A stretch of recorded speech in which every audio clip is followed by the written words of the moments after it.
Hello and welcome to Season 3 of the Digressor. It's the first episode recorded in San Francisco, and I'm joined by Emery in person for once.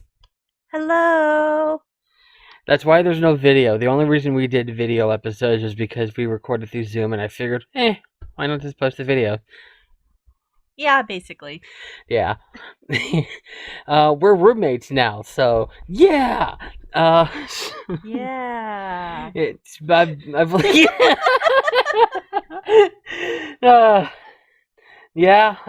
they say living together brings you closer. We're closer. um, I've been living here for a week and a day, and I can say this is definitely the longest we spent together.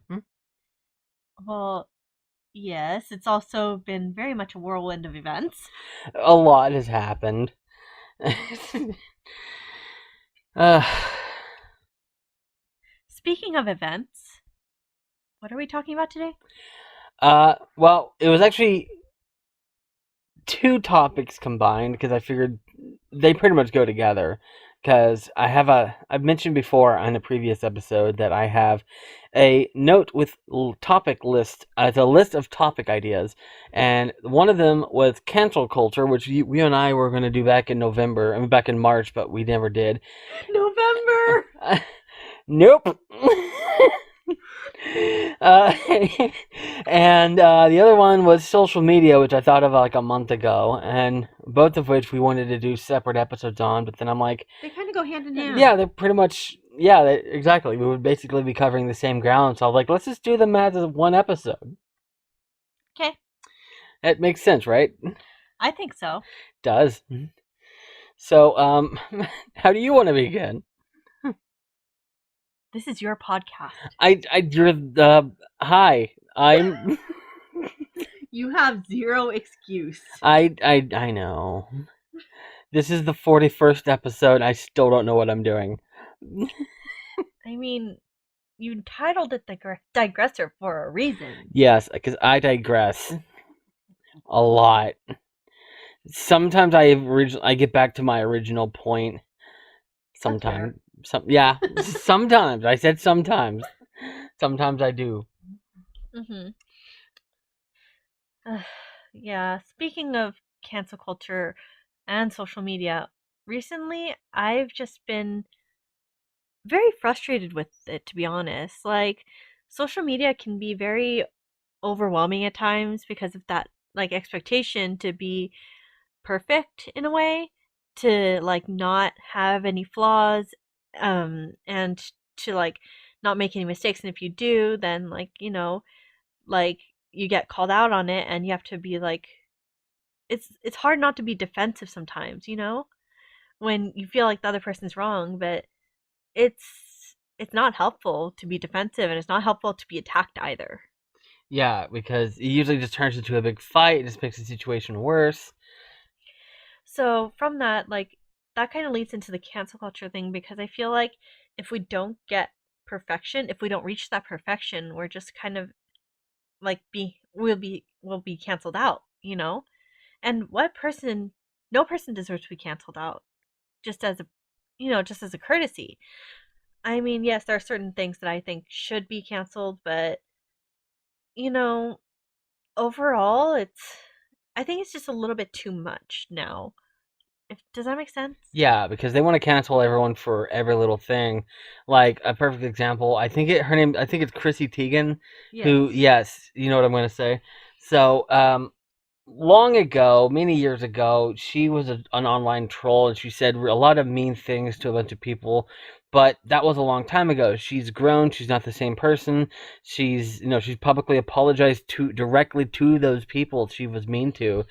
And every couple years or so, someone wants to bring that back up and throw it in her face, and she has to apologize all over again. It's like, people do grow and change. They shouldn't have to keep apologizing every couple years. I mean, unless you're bleep. Who never apologizes anyways. Yeah. But, for the most part, I feel like people do change and grow, and like to just cancel someone out without even giving them a second thought, without even giving them a second chance to be like, oh wait, maybe I did mess up. Instead it's just like, nope, you're done. That's it. You know? Yeah, because there are people that online that do grow and change. Like a perfect example is Philip DeFranco. If you look at his early videos from like 12, 15 years ago, he was a horrible person. He even says on his show he wants to punch that guy because he's come a long way. But then like I'm pretty sure that people have looked at his old videos. He has said a lot of horrible things in the past, but that's not who he is now. He has grown and changed, and people recognize that, and they don't give other people that same courtesy. Yeah, really. It just, I just hate how much pressure it causes for, especially for like the youth of today, you know? Like it was hard enough what we had to deal with as kids Yeah, with we like, didn't have TikTok and Instagram, and yeah, like I feel like we did have a lot of bullying, we did have a lot of pressure to like fit in, but it wasn't the same as where it's like you're on spotlight to the whole world and you're expected to do just like you're expected to, fit this specific way of being. yeah, and before when we were growing up, it was you had to fit in with everyone in the school, and now it's you have to fit in with everyone on the planet. Yeah, and that's where I feel like it's, I don't know, just like finding a point of what does cancel culture do to us as humans? What does it say about like how we view each other, you know? And something that kind of bothers me about the whole cancel culture thing is they group it all into one. There's a difference between like Chrissy Teigen, she apologized, she's not the same person. That was a long time ago. And like Drake Bell, I don't know if you heard what happened with him. You know who he is, right? Drake and Josh. Okay, so recently it was found out that he had child pornography on his computer. Yes, and they're saying that's cancel culture because now they're saying cancel Drake Bell. That is not cancel culture. That's accountability, and they group it all together into one big thing. Like cancel culture and accountability is two totally different things. Yeah, I think it's just too common for those two to be like connected to a lot of people. Like they just view it as, like they're the same thing. Like, Yeah, and it's not like, oh, we hate Drake Bell, we wanted to ruin his career. No, we liked Drake Bell. We liked him. We were a fan of him, and we were devastated when we heard this news. And in fact, now that this iCarly, the iCarly revival is a hit, we were like, oh, maybe they'll revive Drake and Josh. There's no way that's happening now. yeah, that makes sense. And I mean, again, like we have to consider though, like when were these from and why were they there? Like, it's not as simple as just like, okay, yes, this is wrong, because it is as simple as this is wrong, but like it's more just the fact of like why was he doing this in the first place? And then considering, well, what you did was wrong and then like try to work from there. It doesn't have to just be like, oh, you were doing this so you're a bad person, because although it is terrible and really not okay, it still comes down to he messed up. The context of the The situation. context, yeah, the context really matters, and or I think it should matter. And a lot of people are like, no, Actually, yeah. I knew somebody who they had to register as a sex offender, and everyone automatically dismissed them when they heard that. But the story behind it, him and his like he had a girlfriend when he was younger. When they like she was 13, he was 14. He turned 18, she was 17, and they got caught together. And you would think they would make an exception for that, but he had to register as a sex offender, and like but the people automatically dismissed him as if he was like going around like doing stuff to kids. No, it was just him and his girlfriend were a few months apart, like I don't maybe a whole year apart. I don't know, but the point is that the context does matter. But yeah, we're sticking more on the cancel culture section. I was hoping to like we've covered a lot of the we spent. like 10 minutes on cancel culture. I was kind of hoping to talk a little bit about like social media. Like it does good. Like a lot of people like to focus on the negative about it. Because I know a lot of Right. people that they delete their Facebook account. Oh, it's too much drama, and it's a toxic environment. But there is a lot of good that comes from it, and a No, lot definitely. I would have to agree with that because there's so much available that we can learn from each other on social exactly. media. My only issue is that people don't take the opportunity to learn. They're just like, bleh. Troll. They just want to be trolls. I know a lot of people like that. I used to be like that. I'd go on there and I'd troll, but that got tiring after a while. I saw like it was how it was affecting people, and I'm like, this feels kind of horrible. But like some of the like one thing I like to point out when I talk about like the good, like my I remember my great aunt Joyce I've told you about. Yeah. She's 98, and if it wasn't for Facebook, the last time I would have talked to her was when I was 12. I am 33, and we regularly message each other on Facebook. She posts more than I do, That's and impressive. yeah, she's always posting, and so yeah, like Facebook does have a lot of good to it, and it keeps all like you get to connect with people that you normally don't. Like there was a lot of people I went to school with that I have on Facebook. I don't talk to them, we don't interact with each other, but I see their posts, and I can kind of, and I know they see my posts, and like we can kind of keep up with what we're up to without actually like having to call each other like, hey, what's going on? So like without so like it actually that is kind of useful because my 10-year anniversary, my 10-year high school reunion was in 2016, and someone started a group, Facebook group. So wouldn't that be like 15 years Hmm? now? 15 years, yes, I know. I just passed it. I made a big deal about it on Facebook. Remember how upset I was? Like 5 years ago, there was my 10th year end reunion. Someone created a Facebook group because they were going to plan some trip, and they were trying to like figure out where is everybody living. And I was born. No, that was in Texas. I was living in Ohio at the time, and they were asking about this one girl named Julie, and they were like, "We can't get a hold of Julie. Where is she?" And I knew I hadn't talked to her since graduation, but I knew from her Facebook that she lived in South Korea. She married a Korean person, and that she was living in South Korea. And I said that in the group. I said, I don't think she's gonna make it. and and sure enough, like she responded, "You're right. I am in South Korea. I will not be making it to the reunion." and, but yeah, like so, it does have a lot of benefits to it. I kind of wonder if my high school was doing a 10-year thing last year. It was 10 years. Oh yeah, that's right. I forgot we met when you were still in high school. Yeah. Yeah. I was like, huh. I wonder if last year, if they were planning on doing something and then COVID happened, that's why they did it.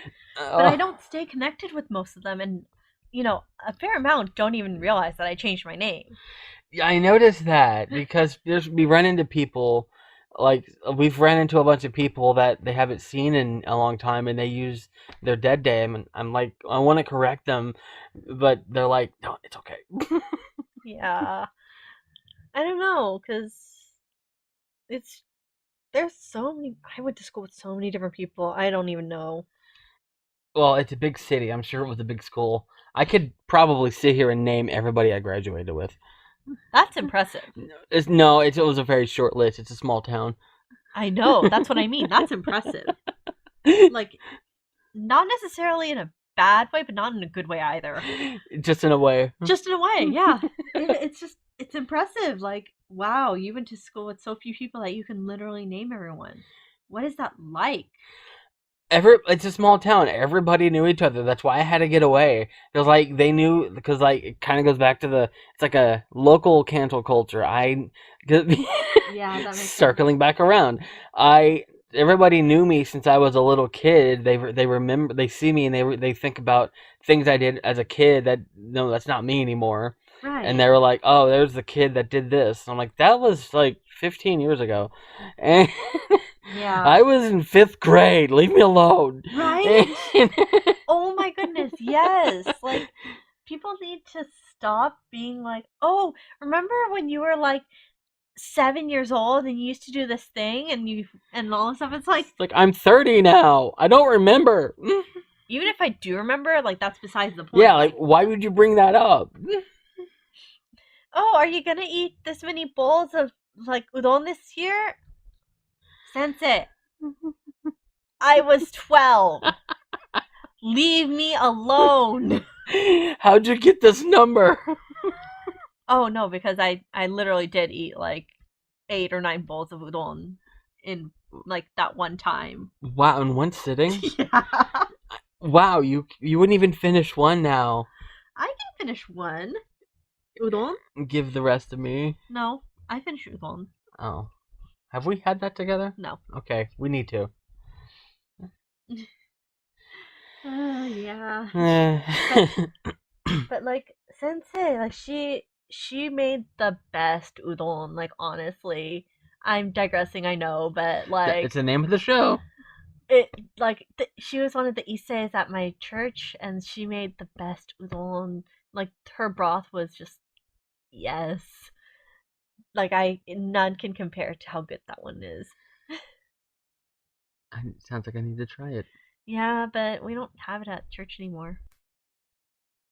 Alright, so another thing I was hoping to talk about is, like, I notice there's social networks that are out there that I don't really use that much, and I know you do. And the one of the big ones is Tumblr. In fact, I literally only look at Tumblr if I get a notification that you posted, and I just look at you. Basically curate Tumblr for me, because I just look at your Tumblr page because you post the best stuff, share the best stuff. Oh my goodness. Like, honestly, I don't even know where to start, but Tumblr is probably not the best place. Like, it used to be, like, years ago, yeah, it used to be great. Like, it was a good source of, like, finding out a lot of the information for things and stuff like that, and, like, I could fact check it from what I saw on there, but I would find out about current events a lot faster on Tumblr, and a lot more on the, like, liberal side, honestly. I'd find out more on there than I would from, like, most other sources. So I appreciated that because, just having information and having access to information is such a valuable thing. I think we just take that for granted a lot of times, that we have access to such amazing, like, tools to, like, learn more about stuff, Like, just like what's going on in the world, how others are coping with whatever's happening where they are, and just getting to know, like, I think it's just like more of like an empathy thing. I don't know. But I don't really go on there as much anymore, just because, like, it's pretty dead in comparison to, like, what it used to be. I have noticed I've gotten less notifications from you. You only get the notifications, like, once in a while. When you do, it's like 10, 15 of them at once. Yes, I have noticed that. I'm just like, yeah. But from my experience with Tumblr, I do have an account. I used to post on them pretty frequently. In fact, it wasn't actually, technically it wasn't me posting. I would have things automatically post on there. Yeah. Like my blog posts, and I was thinking about making a Tumblr page for the podcast, but that's like the one social network I didn't make an account for, because I never go on there and I never use it. And what I did notice was that it used to be like a lot of funny posts. Like, you'd share a lot of funny posts on there, and it's a great place for that. And then all of a sudden it became very political and very depressing. And that's around the time I stopped. I used to actually go through and scroll, and then it was about 5 years ago, maybe, I stopped actually looking at it, and I would just look at Emery's page, because they would share pretty much anything I would want to actually look at. See, because I use Tumblr now at this point I use it to kind of, like, bring up positive emotions, because I'm just like, you know what? We have enough depressing stuff to think about throughout life, throughout, like, everyday living. So why don't we look at some of the stuff that just brings joy, makes us laugh for a little bit, and, like, not have to think about how depressing everything is.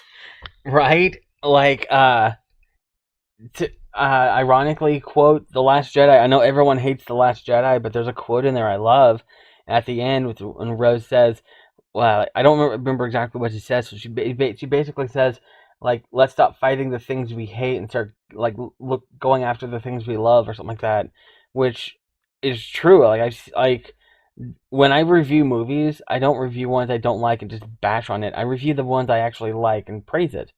And that's how I think most people should be. Instead of talking about how much you hate Star Wars, talk about things you do like. Yeah, I don't understand people who will just go off on like angry rants about specific things that, like, in terms of like pop culture, like they go off on rants about, oh, I hate this, I hate that, I hate this. If you hate it so much, then why are you still watching it? Why do you still know so much about it? Hate watching. Like, what is the point of that? I don't understand. Please explain to me, someone.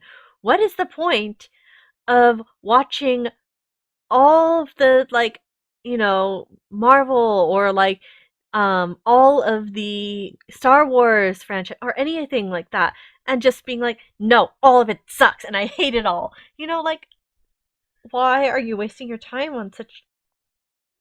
There's so many more things productive you can be doing. Exactly. I don't understand. Like, if you like watch it because you're like, oh yeah, I like didn't know what it was and I was kind of interested, but now I realize I don't like it. That's fine. Stop But watching it and find something yeah, you do like. I can kind of relate to an extent. There's like The Walking Dead. I came in on season 4 and I binge watched and caught up, and I've been keeping up with it. And I don't know, it was around season 6 it started to kind of lose quality, and it's not as good as it used to be. And now they're about to start season 11, and it's not as good as it used to be. But I still watch it. I am deeply invested. I'm going to sit this out to the end. I know they announced this is the last season, but if they make it, if for whatever reason they were like, okay, ratings picked back up, and they make it to season 25, I'm still going to sit this thing out because I'm deeply invested. But as much as, honestly, me with Grey's Anatomy. yeah, like it's on, like I just got notification today on Netflix, season 17, and I turned to Amory, I'm like, 17 seasons, and they were like, yeah. And I was like, that's too intimidating. I'm just gonna take your word for it that it's good. I mean, it's not as good as it used to be, honestly. It isn't even the same thing at all. But I do like some aspects of it, such as how they bring in like current issues. You know, they this last season they were talking about COVID and like how that has impacted the whole world. Like, it wasn't even, it wasn't just a distraction, and it kind of sucked that they brought it up, but it was great because it was like bringing recognition to, hey, The you hot know, front lines. So yeah. that is kind of good, but then like you said, it's not what it. Because I did watch like the first season on Netflix a long time ago, and it was okay. I just didn't get to continue it, and it was good because I can tell, like, just from like the little like videos I've seen, it's not the same. Yeah, it's not the same at all, but you know, I'm at this point, I've been watching for so long, I'm just kind of like, you know what? I need to find out how this ends. Like, does Meredith end up getting Alzheimer's and she's shown in the nursing home with like her kid telling like her the story of her life or something, like I how it heard, began. I heard that that's like the the writers or something was thinking about ending it like that, where like that's why she's narrating it. It's her telling the story as an old person, like in her To diary or whatever, like to Zola or something. something. Zola is the first daughter. I was gonna say like I don't know who that is. I'm just gonna act like I know. Like, Yeah. yeah, that person. Yeah. Meredith has 3 kids now. Like, Wow. yeah, but 2 of them are by birth. The first one, Zola, they adopted. Oh, Yeah, it was kind of cute how that happened, but she was like scared that she wasn't gonna be able to get the kid. They weren't gonna be able to adopt Zola, and she's like, "No, this child is mine. Like, I love this child. I cannot let someone else take her, and they won't be able to care for her." So she kidnapped Zola initially from the place, and then brought her back eventually, like realizing like she couldn't do that, and then they ended up still giving her Zola, which was surprising. But like, in real life he would have been arrested. yeah. But it was like, and Fiction. she didn't even leave the hospital. So, you know, But it's kind of like interesting. Yeah, that it actually kind of some shows need to end like when they like early, like when the writers start to run out of ideas. That's when they need to end the show. Because then they just ran it to the ground. I actually like Glee was a perfect example. They actually had apparently they had already planned it to be 6 seasons, and but then when Corey died, they were like, well, we don't want to do this anymore, but we have to do one more season. So they ended it like that. But it did end on a good note. It was a very good show. Most people don't think that, but I loved it. And I actually saw a post yesterday, and you probably remember which one I'm talking about. Yeah, it said every night I get down on my knees and I thank God that Glee ended before WAP came out. Yeah. Because they would have made an episode about that. Yep. There was an episode where they tried to justify twerking. They're like, it's a work of art. And they're like, back when the Watts came out, they thought it was too sexual. And then when the Charleston came out, they thought it was too sexual. And now here's twerking, and now y'all say it's too sexual. And I'm like, it's literally a sexual motion. Yeah. I don't know. So they would have done something with WAP for sure. But I mean, it's kind of neat that a lot of the cast who currently play the characters have been able to write out some of the scripts for the episodes for Grey's Anatomy, which is I think it's kind of neat because then they're able to like further expand on their own characters' storyline. You know, I would hope after all these years they really know the character. Yeah. Enough to write a whole script for an episode. I actually heard, I don't know if it was Grey's Anatomy or one of those medical shows, that like when at the height of the pandemic, a lot of these hospitals were running out of like gowns and like the scrubs and stuff, and they actually donated. That was them. That was Grey's Anatomy. Yeah. They donated their props because they used like actual scrubs and materials, and so that was actually really nice. Yeah. Which makes sense when they did a COVID episode.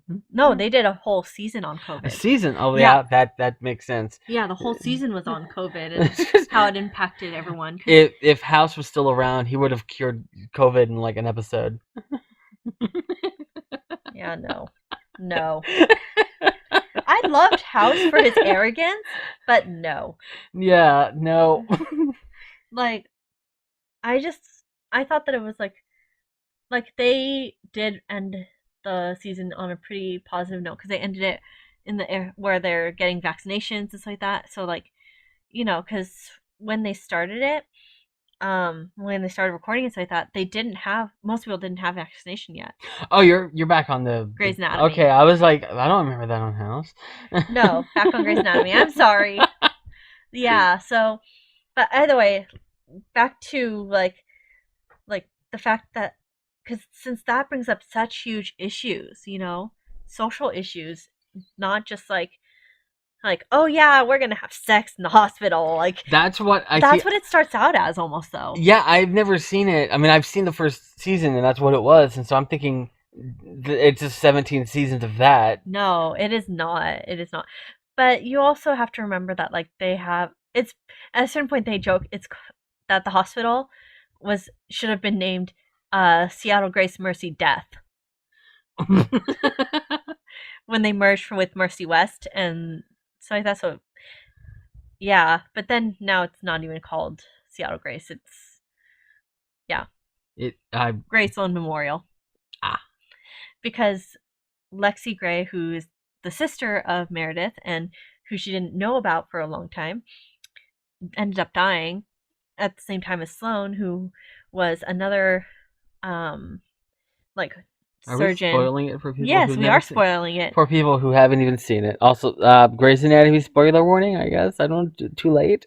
I'm sorry, but like if you haven't seen it at this point, you're probably not going to watch it anyway. Yeah, like when I saw how there were 17 seasons, I'm like, it's still going. That's intimidating. I'm not going to watch it. So it doesn't matter if I spoil it at this point, considering it's either you've seen it or you haven't. And if you haven't, you're probably not going to. I'm just saying, like, you're probably not going to. So it doesn't matter if I spoil it. Yeah, a friend of ours was trying to get me to watch Supernatural, and I watched the first season, not realizing how many seasons there were. At the time, there were 12 seasons, and it got renewed for the 13th, and I finished this first season. I'm like, this is really good, and then I saw like everything. A friend of mine who had seen it started spoiling everything that happens, and I'm like, there's a lot that happens, and there's a lot of seasons. It got intimidating, and it ended at 15 seasons, and I'm like, this is way too much. Yeah. I didn't continue. I just take their word for it. It's a good show. Yeah, so because no one's that's why I'm kind of saying some of this stuff because I'm like, you know what? You've either seen it or you haven't. If you haven't seen it, you're not going to probably want to get into it really because it's just too overwhelming and you have to remember there's spin-offs. 2 different spin-offs.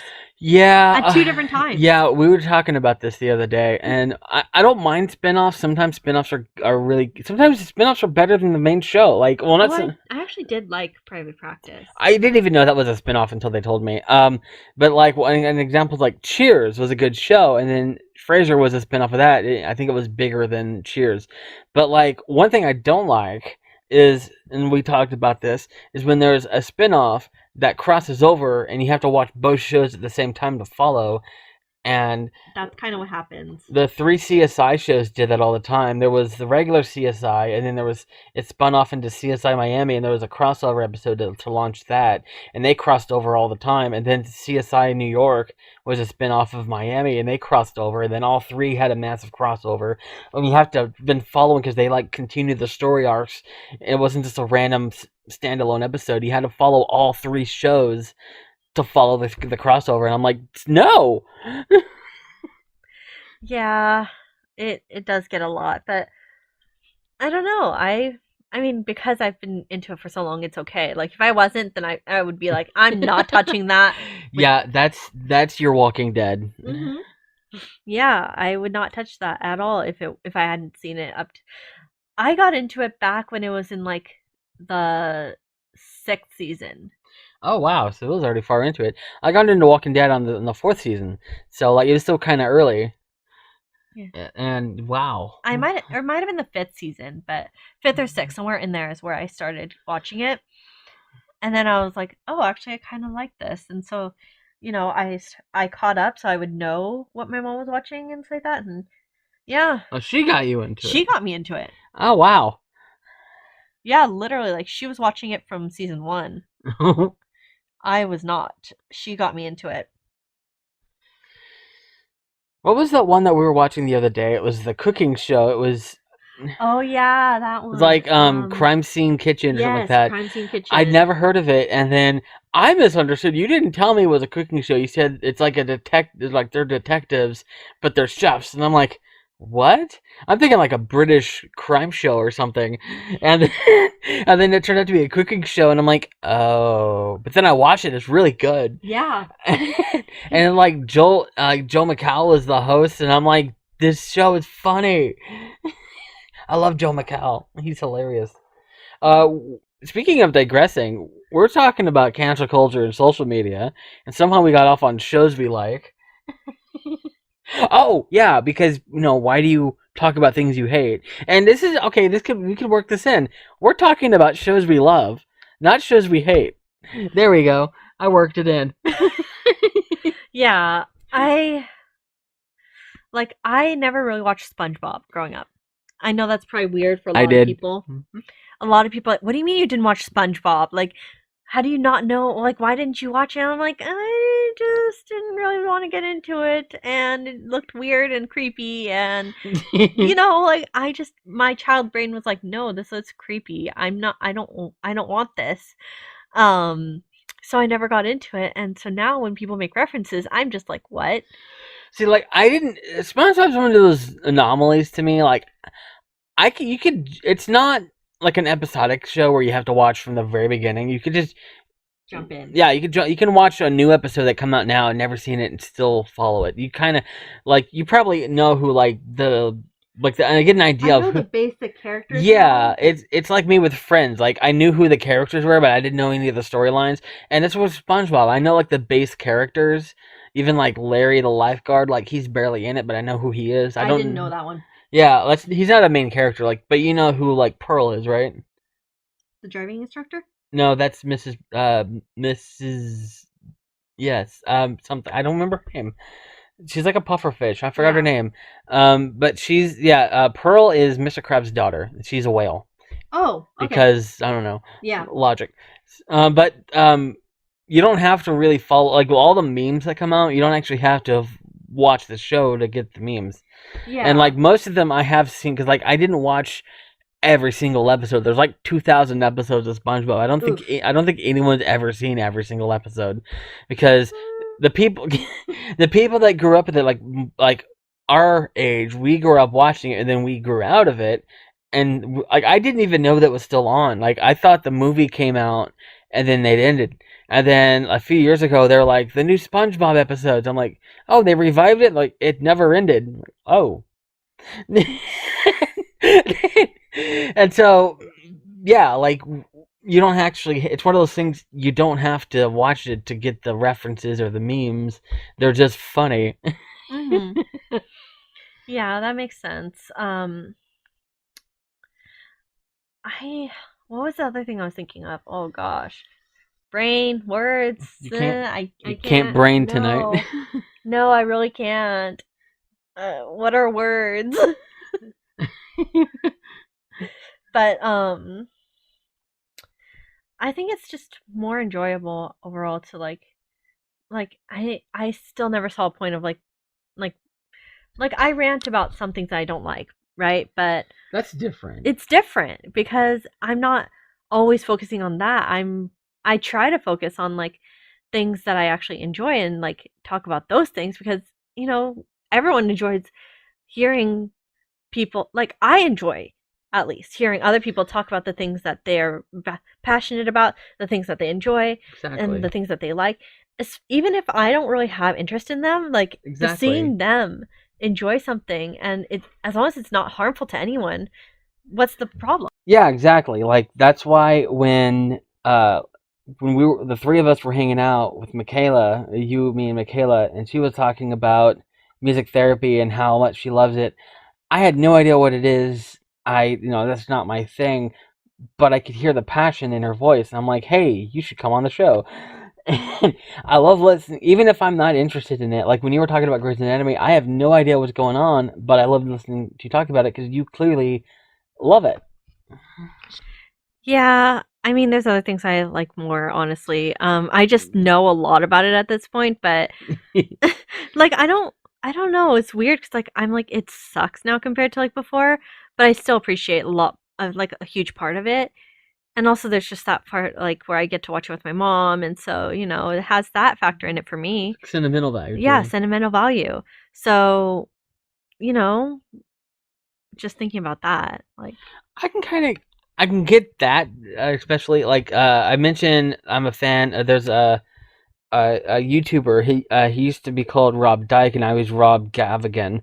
He does true crime and comedy, which on the same channel, and I've talked about how that's confusing and not a good idea. But anyway, I haven't watched him a lot in the last few years because I lived with this guy named Will, and we would watch it together. Like Rob would post a new episode, and I'd go in the living room and be like, "Oh, Rob's got a new episode," and then we'd turn on the TV and we'd watch it.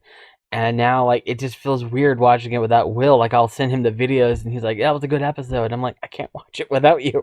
And so, I kind of get that. Like, if you were to move out, you'd have to come back here to watch Grey's Anatomy. yeah, I mean, I don't know.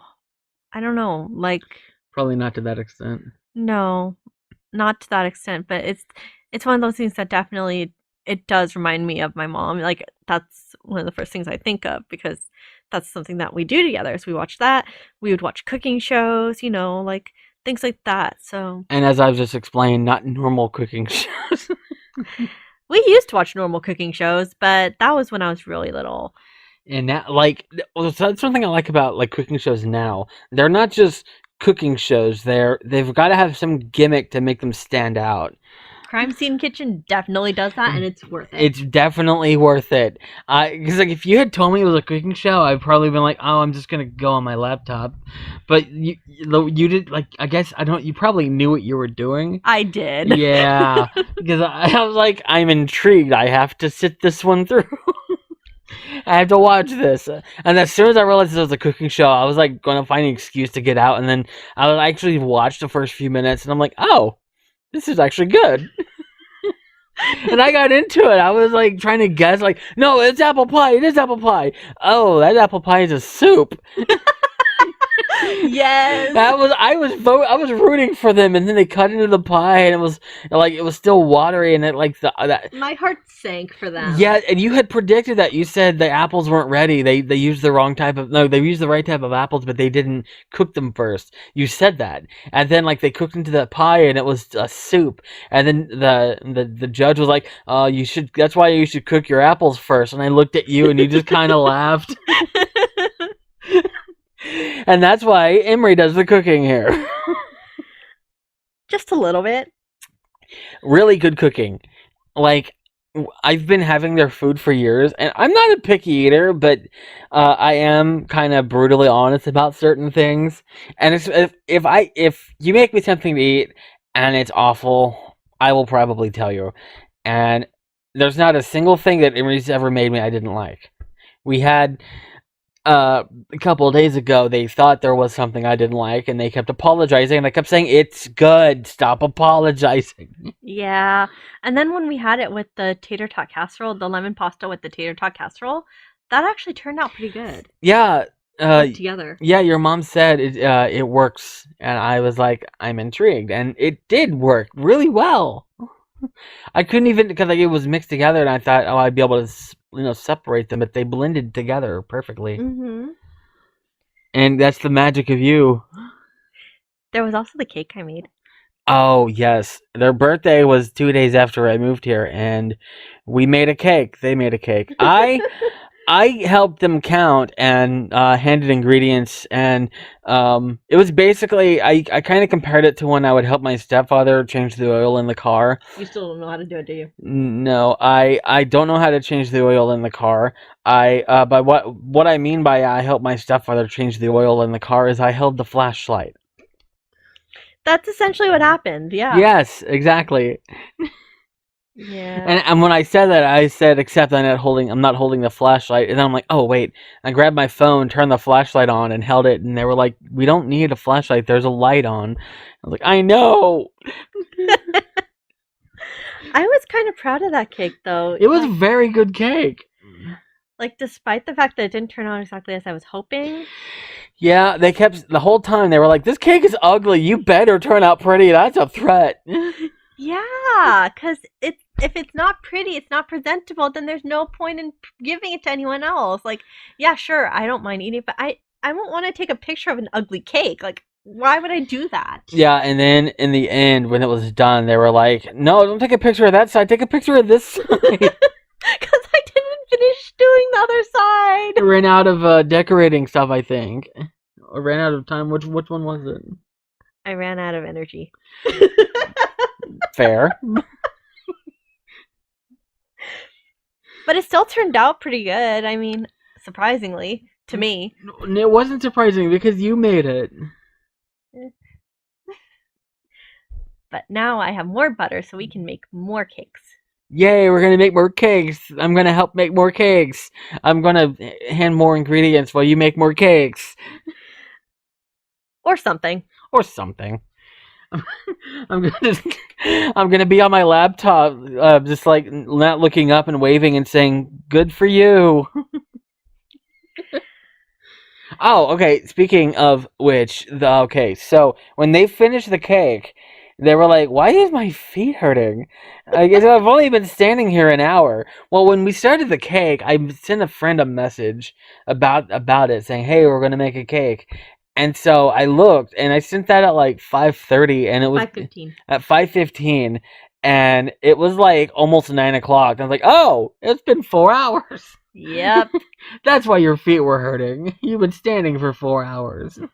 Yeah, that's not even a surprise to me. I do things like that all the time. Yeah, time doesn't exist. What? What is time? I don't know. It's this thing Isaac Einstein. Isaac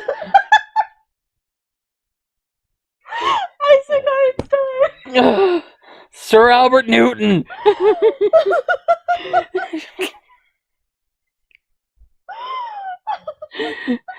You speak for once. I was speaking for most of this. I'm not good at spoken. Eh. Anyway, social networks. My favorite, one of my big social networks is Twitter, which is I use that all the time, mostly for podcasting. I haven't used my personal one in a long time. I occasionally go on there. I don't really post on there. Most of what you see posted on there is automatically posted from like Instagram and other places, but my my Digressor Twitter is the main one I use. You don't have one, do you? I used to. I don't know what happened to it. I don't have the password for it anymore, and I never really used it. No interest in making a new one? I guess I could. That would kind of be helpful, especially since, oh yeah, we never talked about our game plan for the podcast. Okay, so I should have started the episode with this. I am actually planning on doing a re-upload of an earlier episode, the first minisode, where it's called Minisode Season 3. It was originally the first episode of Season 3, but the reason I split the season there was because I had, if you remember me talking about, I had a kind of depression, emotional breakdown on Twitter, and I had to take like a month-long hiatus. And I was like, hey, let's just start a new season. But then I realized season 1 has 22 episodes, season 2 has 12, and season 3 had like 5 or something like that. And I was like, when I'm moving to San Francisco, that's a perfect time to start a new season. Let's just combine seasons 2 and 3. And this is season 3. Now it is. Now it is. Now this is season 3. I'm going to record a new intro to that mini-sode and attach it to the front and then re-upload it, and so like it makes sense and it's not confusing. But what we're going to do, at least for the time being, our plan is we've been trying to do this episode for the last week. Yeah. And every day something would come up, we'd get distracted with something. Well, because we also have a ton of things to take care of here. Like, we do keep pretty busy schedules.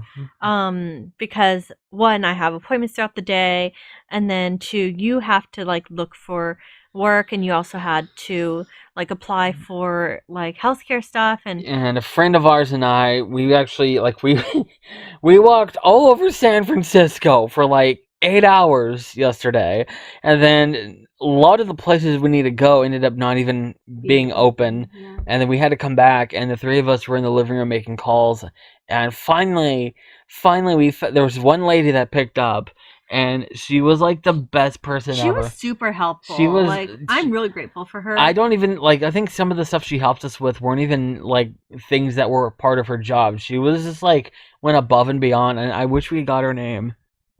We did. I just don't remember it. You didn't. We wrote down so many notes, and you didn't write that down. I'm sorry. Anyway, she was the best. She was amazing, and she's the only reason we got anything done. It was like near the end, and she gave us all the information we've been looking for all day.